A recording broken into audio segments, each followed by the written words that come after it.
Bienvenue dans cette vidéo d'une série de 8 qui cette fois-ci va concerner la partie évaluation des compétences et description de l'évaluation des compétences avec l'outil, l'application LearnSpirit. Alors nous nous sommes quittés dans la précédente vidéo, si vous l'avez visionné, sur cette page qui nous a permis d'éclairer deux objectifs généraux qu'on recherchait dans une formation, avec, on a pu voir l'arbre des objectifs qui se dessinait avec les objectifs opérationnels, donc qui seront évaluables, et les objectifs spécifiques, et notamment on avait écrit ici une évaluation qui nous permettra de déterminer une activité d'évaluation. Donc je vais me rendre maintenant sur l'onglet script, et sur cet onglet script, quand je vais arriver sur cette nouvelle page, eh bien je vais trouver l'ensemble des activités, ou en tout cas l'ensemble des objectifs généraux que je propose à mes apprenants, et ça va me permettre de déterminer l'ensemble des activités que je vais leur proposer. Mais surtout, et c'est l'objectif de cette vidéo, eh bien, on va voir comment on va pouvoir déclarer les compétences et l'évaluation des compétences qu'on va faire de chacun des objectifs généraux de cette formation. Alors, en termes de durée, ici, pour l'instant, on est toujours à 0, en termes de durée de temps d'apprentissage pour l'apprenant, puisqu'on n'a pas déclaré d'activité. On est toujours à 0 également en tant que formateur, puisque on est toujours sans déclaration d'activité. Et donc, je vais cliquer sur mon premier onglet ici pour l'ouvrir. Et donc, on peut voir comment ça se déroule cette fois-ci. Et donc, j'ai bien mon objectif général qui est affiché en haut. Je retrouve ici mon objectif opérationnel, celui que je devrais évaluer, et je vais retrouver ici mon objectif spécifique, le premier, ensuite le second, le troisième, le deuxième, le troisième, etc. L'objectif ici dans cette vidéo, c'est de vous montrer comment d'abord déclarer les compétences et comment les justifier auprès des financeurs, des commanditaires, etc., si vous en avez besoin.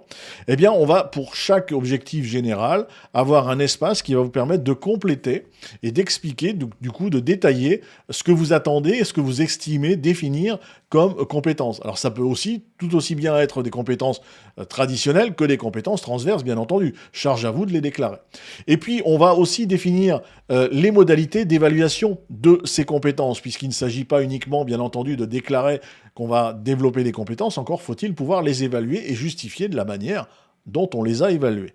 Et donc, je vais, cette fois-ci, déclarer les modalités d'évaluation de ma compétence. Par exemple, ici, voilà, les évaluations sont effectuées sur la base de fiches orales, c'est-à-dire ce qui existe dans le domaine qui est concerné ici, qui est un domaine spécifique, qui est un domaine lié à l'État, hein, puisque c'est l'État qui vérifie, qui gère l'examen. Et donc, les critères, même chose, je vais déclarer les critères selon lesquels je vais estimer que mon évaluation est réussie, c'est-à-dire que l'atteinte de l'objectif est réussie pour mon apprenant ou non. Et puis, je vais faire pareil pour chacune de mes activités. Donc ici, il n'y en a que 2, bien entendu, mais alors je pourrais le faire au fur et à mesure, hein, mais là, on va le faire tout ensemble, on va faire pour les deux. Je vais aller chercher ma deuxième activité ici, que je vais également venir copier-coller pour gagner un petit peu de temps. Je déclare à nouveau ma compétence à développer, donc un petit peu plus courte ici. Je vais déclarer encore une fois les modalités d'évaluation que je vais mettre en place pour cette compétence pour vérifier le bon fonctionnement ou l'atteinte de l'objectif, et les critères d'évaluation, encore une fois, qui sont là aussi des critères définis par l'État. Et puis, une fois que c'est fait, je vais pouvoir déclarer les compétences pour l'ensemble de mes activités. Je vais pouvoir me rendre ici sur le bouton téléchargement qui est en haut à droite. Et si je clique sur ce bouton téléchargement, eh bien là, j'ai la possibilité de télécharger soit le script, soit le référentiel. Le script n'est pas encore rempli, je ne vais pas le télécharger maintenant. Par contre, ce qu'on va télécharger ici, c'est le référentiel. Je vais cliquer sur mon onglet référentiel. Mon document va se télécharger.